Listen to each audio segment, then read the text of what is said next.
In today's video, I'm going to teach you how to change host in Zoom. To get started, open Zoom and either start your meeting or join the meeting as the current host. This is important because only the host has permission to transfer host controls to someone else.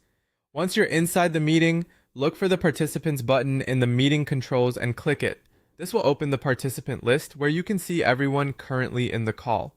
Next, find the person you want to make the new host.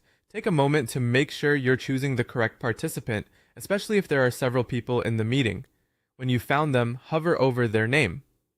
As you do that, you'll see an option labeled More shown with 3 dots. Click that menu to reveal additional actions.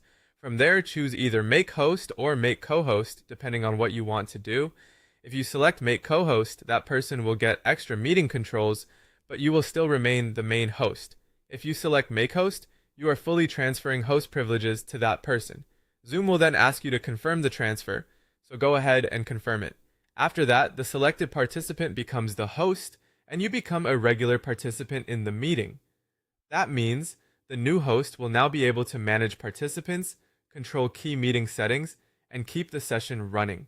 If your plan is to leave the meeting, it's a good idea to quickly confirm that the new host has control before you exit. Once you've checked that everything looks good, click Leave. The meeting can continue normally after the original host passes host controls. There's also another way to do this if you want to leave but keep the meeting going. Instead of assigning the host from the participants panel first, simply click Leave. Zoom will prompt you to assign a host before you exit. At that point, select the participant who should take over, then confirm the transfer. Once that's done, the new host can continue managing the meeting without interruption. A helpful tip here is to decide in advance whether someone needs to be a co-host or the full host. If you still want to stay in control, co-host is usually the better option.